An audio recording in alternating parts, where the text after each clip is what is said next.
Orar por el avivamiento. Un mensaje urgente y poderoso para la familia de Cristo. Por Leonard Rebengier. Un profundo llamado a la profundidad. La oración prolongada, la oración gimiente, la oración en ayunas, la oración llorosa, la oración sin palabras, pertenece a los iniciados en un espíritu de oración, es decir, orar en el Espíritu Santo. Para los no instruidos, términos como estos significa trabajos, pero amigos que oran, amigo que no se cansa. Tales críticos aún pueden aprender. En el idioma de Bonar se puede decir de una oración prolongada, quejumbrosa y muda, que así lo hizo el maestro. ¿No debería el criado imitarlo? El doctor Tozer expone el nuevo enfoque y la mediación del evangelismo moderno en un artículo brillante, La antigua cruz y la nueva. Creo que bien podría haber agregado un capítulo picante sobre nuestra nueva forma de orar. ¿No es lamentable, avergonzante e indefendible que tratemos de operar casi toda nuestra iglesia en una dulce hora de oración? Sin embargo, en la realidad, esa dulce hora está muy ocupada con el estudio de la Biblia. Ciertamente tiene que haber lectura de las Escrituras para que se pueda generar la fe y podamos construir en las promesas de Dios como base para la oración. Pero después de todo, la reunión de oración es una reunión de oración. El hecho de que demasiadas iglesias cambien la reunión de oración con un estudio bíblico es la debilidad de la oración reconocida por las iglesias. En resumen, la iglesia dice que no puede sostener la oración, por lo que llena el tiempo con el estudio de la Biblia. Sin embargo, ninguna iglesia en estos días puede operar con una hora de oración por semana, y mucho menos con la media hora que les damos colectivamente a la intercesión. Para aquellos que nunca han desarrollado una vida de oración, la demanda de tiempo dedicado a la oración hace aún más extraña la descripción de la verdadera oración mencionada al comienzo de este capítulo. Creo que la mayoría de nosotros necesitaremos que nos limpien las lágrimas cuando se abran los libros en el juicio de Dios y se lea nuestro registro personal de oración. Por una extraña paradoja, quien más ora siente que ora poco. La oración es una operación de dos vías, donde el hombre habla con Dios y Dios le habla al hombre. Salomón fue sabio cuando pidió un corazón que escuchara. Para muchos la oración es vacía, porque ellos hablan durante todo el tiempo. Recuerdo haber conversado un día con un adolescente y preguntarle: ¿cuál es tu problema? Soy un reincidente, respondió con algo de calor. ¿Cómo sabes que estás reincidiendo?, respondí. Me miró directamente a los ojos y me dijo: porque Dios ya no me responde. Amigo, ¿y tú? ¿Dios te responde? Después de la resurrección, Jesús fue visto por más de 500 hermanos a la vez, y miles de otros habían nacido de Dios y luego del Pentecostés. Entonces, ¿por qué, me pregunto, fue Ananías, el Señor, quien eligió a un hombre para visitar a un judío e ir a la calle llamada Recta para preguntar en la casa de Judas por alguien llamado Saulo de Tarso? ¿Era que Ananías había quedado para escuchar a Dios y obtener instrucciones del Señor para el día? ¿Qué Saulo de Tarso extrañamos usted y yo porque en la devoción matutina oramos por ayuda solo para pasar el día y no oramos por una guía específica? Sin oración no podemos vivir la vida cristiana. La oración significa poder. Más oración significa más poder. Recientemente, un automovilista de carreras estuvo a punto de ganar una de las carreras de autos más grandes del mundo. Pero como se arriesgó a ir a la última vuelta sin revisar su tanque de gasolina, falló. A unos cientos de yardas de la bandera ganadora, el auto se detuvo. mientras el competidor que lo había perseguido por tanto tiempo pasó de largo para ganar el codiciado premio. El que por poco fue ganador se sintió disgustado. El lugar donde los cristianos se detienen para repostar es la oración. Sin embargo, es la oración mucho más allá de repostar, lo que nos compromete ahora. En su magistral epístola a los romanos, Pablo habla del testimonio del Espíritu en el capítulo 8, versículo 16. Los cristianos hemos aislado este pasaje a una sola interpretación: el Espíritu dando testimonio de nuestra justificación. Pero en la vida del cristiano, el Espíritu también da testimonio de nuestra oración, así como de todo lo demás. Como cristianos, nuestro abogado está verdaderamente con el Padre y hablamos con el Padre a través del Hijo. Sin embargo, el Padre nos habla a través del Espíritu. Jesús es nuestro abogado, pero el Espíritu es el abogado de Dios Padre. El Espíritu dio testimonio de que Pablo tenía la verdadera carga y el espíritu de la oración, porque Pablo dice: mi conciencia me da testimonio del Espíritu Santo. Romanos 9, versículo 1. ¿Con qué frecuencia, si alguna vez al menos, nos detenemos para ver si el Espíritu Santo da testimonio de nuestra oración? La oración es, creo, el lenguaje del cielo. Un sabio de la vieja oración decía que los pensamientos de Dios están con él. Pero en la oración nacida del Espíritu, creo que oramos la carga de Dios y a través de nuestros corazones. Con Dios compartimos la oración. La oración no es una transformación mágica de las palabras al lenguaje celestial solo porque cerramos los ojos. Las palabras no son una oración porque las pronunciamos de rodillas, ni porque las decimos en el púlpito, ni porque se respiran dentro de los confines de una iglesia. Pensando en la oración del día, a menudo me viene a la mente la frase de Shakespeare: ¿qué lees, mi señor?, preguntó Polonio a Hamlet. A esto, el hombre melancólico respondió: palabras, palabras y palabras. Del mismo modo, en la oración, ¿qué decimos tan a menudo? Palabras, palabras y más palabras. Podemos usar palabras sin orar, y podemos orar sin usar palabras. También podemos orar cuando se usan palabras, pero hay un lenguaje del Espíritu más allá del gemido de las palabras que no se pueden articular, que desafía la expresión, que son los anhelos del corazón del Dios comprometido con aquellos que buscan conocer su voluntad y cuidar un mundo perdido y débil, la iglesia. No hay estancamiento en el Espíritu Santo, porque los hombres santos de Dios hablaron cuando fueron movidos por el Espíritu Santo. El Espíritu se mueve. Al principio, cuando este viejo mundo era como una losa de hielo sin vida y estaba encerrado en el útero negro del universo, el Espíritu se movió y salió a la tierra. Años más tarde, el Espíritu se movió sobre la matriz de la Virgen María y dio vida al Hijo.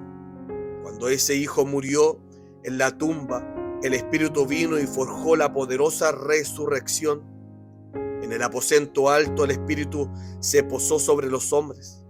Entonces el mundo sintió el impacto de esa operación del Espíritu. El poderoso imperio romano sabía que habían hombres llenos del Espíritu. La multitud del templo, en su gran autoridad, sabía que el Espíritu había venido sobre los hombres del estadio superior. Incluso ahora, el mundo todavía siente el temblor de ese grupo bautizado por el Espíritu Santo que esperó la promesa del Padre. El Espíritu se volvió sobre esos hombres del estadio superior. Ellos, a su vez, movieron a las multitudes perdidas. Estas multitudes fueron a su vez movidas por el Espíritu Santo, moviéndose a través de los hombres. ¿Ha rechazado el bendito Espíritu sus operaciones? Con reverencia preguntamos: ¿cerró Dios sus líneas de producción después de que el Espíritu cayera sobre Wesley, sobre Finney Y sobre tales hombres eran rarezas de la gracia, excéntricos que estaban un poco fuera de lugar en su operación espiritual. En estos días somos espirituales tan subnormales que estar en lo normal, según el patrón del Nuevo Testamento, parece hacernos anormales.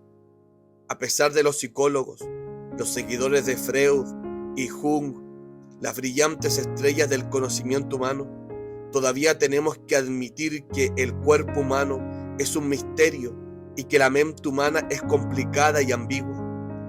Y hay profundidades en el hombre que solo el Espíritu conoce. Primera de Corintios capítulo 2 versículo 11. Sin embargo, si el Espíritu Santo es poder, debemos aprender a operarlo. Y si el Espíritu Santo es una persona, y Él lo es, entonces realmente necesitamos aprender cómo dejar que Él nos opere. Admito sentir resentimiento cuando algún alma, sin instrucción en el Espíritu, cierra repentinamente una reunión de oración que muy obviamente el Espíritu tiene el control. ¿Cómo puede la carne ser tan estúpida? No podemos encender y apagar el Espíritu Santo con las luces del santuario. Si el presidente Kennedy nos invitara a escucharlo pronunciar un discurso, ¿nos atreveríamos a dejar su presencia en un impulso? A menudo asumimos la promesa de Cristo relacionado con 2 o 3 reuniones en su nombre. Porque si fuéramos reunidos en su nombre, entonces estaríamos reunidos por su Espíritu. Siento profundamente que jugamos con el Espíritu Santo, incluso en la oración. Qué trivial ronda de peticiones recibimos en una reunión de oración habitual. En la oración necesitamos hombres santos, porque los hombres santos son valientes, alcanzan el Espíritu y sienten el llamado de los anhelos divinos. Al igual que su Maestro, los hombres santos también conocen fuertes llantos y lágrimas. Dios mío, nuestras escuelas bíblicas darían un periodo especial cada año para entrenar hombres en oración. Satanás teme la oración y la enfrenta en todos los ángulos. En cada oportunidad, él detiene el impulso de participar en la oración, porque ha sentido la inteligencia de los hombres que oran en el Espíritu Santo. Una y otra vez, el infierno se ha entremecido debido a los ataques de hombres que han tomado el reino de los cielos con violencia. En el libro de los Hechos, leemos que los demonios gritaban: a Jesús conozco, y a Pablo también. Debido a que Pablo sabía cómo orar en el Espíritu Santo, el infierno se sacudió con furia. Hace años, en Escocia, permanecí de pie y leí la gran inscripción en la piedra angular de la iglesia de San Pedro, donde solía ministrar Robert Murray. Sabía hebreo lo suficientemente bien como para conversar con sabios judíos europeos. Su gusto académico le dio apetito por los mejores poetas de los clásicos griegos. Apartó su diario de miradas indiscretas al escribir en latín. No era un músico malo. Como escritor de himnos, sus grandes himnos, Jehová Tzidkenu y Cuando este mundo está hecho, le dieron un lugar con los inmortales. También pintó bellas imágenes, pero Robert Murray se destacó en un arte mayor que cualquiera de estos o todos ellos combinados, porque es recordado como un hombre de oración. Las iglesias más grandes que la suya le ofrecieron un alto precio para este ministerio, pero con la gracia las rechazó a todas. Estaba contento con su suerte porque ninguna iglesia podía ofrecerle más tiempo para orar. ¡Cuán real es Dios! Una vez se dijo a sí mismo: Dios es la única persona con la que puedo hablar. Después de la muerte de este pastor santo, un visitante fue a ver la iglesia donde descansa. El sacristán le mostró los alrededores. Algunos de los libros de Murray todavía permanecían allí. «Siéntate aquí», dijo el astuto sacristán, guiando al joven visitante a la silla donde Murray solía sentarse. «Ahora pon los codos sobre la mesa». El visitante obedeció. «Ahora pon tu rostro en tus manos». El visitante nuevamente obedeció. «Ahora deja que fluyan las lágrimas». Así lo hacía el señor Murray. Para hacer mucho para Dios, debemos ser mucho con Dios. Jesús, esa figura solitaria que ayuna en el desierto, conoció un fuerte llanto junto con las lágrimas. ¿Se puede uno mover con compasión y no conocer las lágrimas? Jeremías era un santo sollozante. Jesús lloró, al igual que Pablo. También lo hizo Juan. El señor Bone dice que algunas lágrimas son solo el aguanieve de la superficie del iceberg. Tales lágrimas son un estallido de emociones, pero algunas lágrimas son como sangre del corazón. Oh hermanos, en el ministerio, oro para que ustedes y yo podamos codiciar algo de este santo arte de la intercesión.